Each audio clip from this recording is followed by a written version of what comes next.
Lori Chavez de Reamer, who has gotten a lot less attention than the first two who were fired, Pam Bondi and Kristi Noem. I know a lot of us probably didn't even know that the Department of Labor actually still existed under Trump.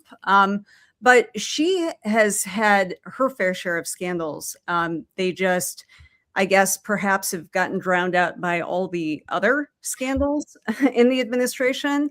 There's been an alleged relationship with a subordinate, just like with Kristi Noem over at Homeland Security. Her husband has faced allegations of harassing staffers, allegations that she drank alcohol on the job, which apparently it doesn't rise to the level of firing the FBI director, if we want to go there.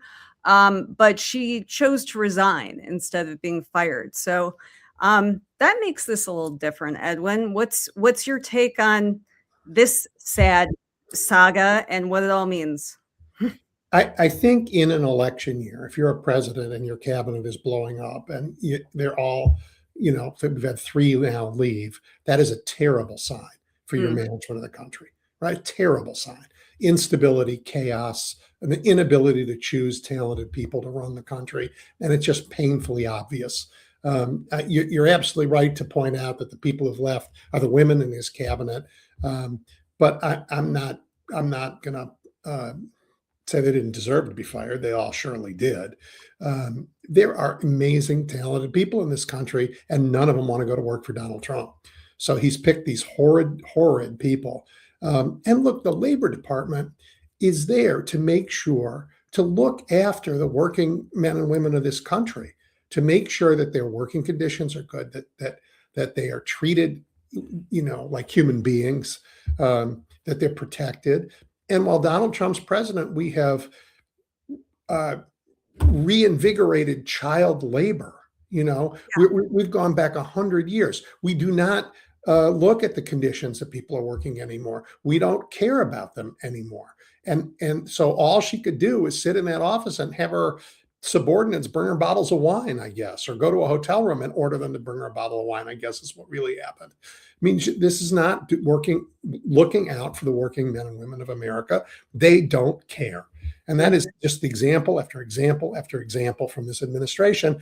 And but politically, in an election year when your cabinet is falling apart from incompetence and corruption in the most public way, and look who he's holding on to. I mean, how long can Kash Patel stay in the job? It was just disgraceful news. And now he's suing the Atlantic magazine because they documented his drunkenness. Right. And it's dangerous, right? Yeah. I mean, he's clearly somebody who needs some serious help. And I don't care if he ever gets it. I don't care about him one bit. I just want him out of the job, And Susan, he sued them. Here's a bet for the prediction markets. That suit goes away the moment the Atlantic says, that's great. We're having depositions start Tuesday. Right. He is not going to want to be deposed under oath. And he's certainly not going to want all those people who've seen him drunk deposed under oath. Yeah. It's a nonsense suit the way Trump files them. And it's typical of this administration. It's all show and no dough. And, the country is getting nothing but trouble from these people. Yeah. And Edwin, we've talked in the past about how many people have had inside information quite clearly. They're making a fortune on the betting sites over really disgusting things with this war in Iran, where, these are life and death situations. I have to say, I did not check. I don't know if the labor secretary stepping down was one of those bets that you could short, but the endless corruption is just a common theme with the Trump administration. Yeah. And it starts at the top. It starts with Trump's ballroom. Now he wants this Arc de Triomphe-like monument to him being built. And he seems more focused on this than the war in Iran at this point. Okay, well, so the BBC, who he sued for $1 billion, right, they're like, you bring it on. And by the way, it's in British courts. Good luck, buddy. But they examined all those allegations of insider trading, and a fabulous story, I think it was yesterday, on the clear and consistent pattern of insider trading on these markets based on Trump's war claims. right? So it is as corrupt as can be, and America knows it's corrupt. And, I think, again, they were willing to put a lot of stuff aside because they thought Donald Trump was looking out after us. But you can see he is not looking out for anybody but himself. And Americans are, I mean, in every possible way, done with the man. Um, I'm not done with his cabinet. Today, was it today? Just this morning, Pete Hegseth, that other fool, announced that we are ending mandatory flu vaccines for our soldiers, right? Because why not? Let's have them all be sick. So sick they can't fight. He wants them lethal. He wants them dead. He's an appalling, terrible public servant. And so now he's got this crazed, oh, they shouldn't have to take vaccines. He knows nothing about public health. George Washington made his soldiers have the very rudimentary smallpox vaccine in the day when they cut you open and did this. And it saved what was left of the Continental Army.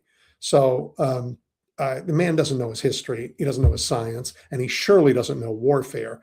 And the reckoning, Susan, is coming for these guys. The War Powers Act gives a president 60 days to screw around without a Congress having to take a vote. And this Iran folly is nearing 60 days. Well, consider the fact that we have not met any of our many stated objectives in the region. The Strait of Hormuz was closed over the weekend. We've lost service members. Cargo ships have been taken and fired upon. We have killed, thousands of people in Iran that we were supposedly trying to ride to their rescue and help them with their fight for freedom. All of this is going on, and yet our Secretary of Defense is focused on the fact that, hey, too many of our service members are getting vaccinated against the flu. That's a top priority? Yeah, and by the way, we now know that they're not getting food to the men on the ships, that their rations have been cut because they haven't been supplied with food. I mean, they're not even feeding our soldiers. The contempt for everyone, including the men and women who fight for this country, is record breaking. And I mean, I can't imagine any soldier wants to follow these people into war, and it's dangerous for the world and dangerous for us. And Donald Trump's, again, going after NATO again. And I think that's because NATO's finally said, you know what, we'll be fine without you. We're stronger than ever. We're going to start arming ourselves. All those defense contractors of yours, forget it. We'll find a way to buy Airbus planes. We're not buying stuff from the US anymore. I mean, it's just massively stupid and dangerous for us, isolating us from everyone in the world. But he's like the worst kind of bully. Somebody stands up, he goes, stands up to him and says, we're done with you. He's like, we never needed you in the first place. You're terrible. Honestly, he's also insane, Susan. I mean, really, he's delusional and thought disordered. I made the mistake of actually listening to him. I put myself, once a month through watching a whole speech. He's crazy. He's just absolutely, and the idea we have a president of the United States who's nuts, Yeah. is absolutely terrifying.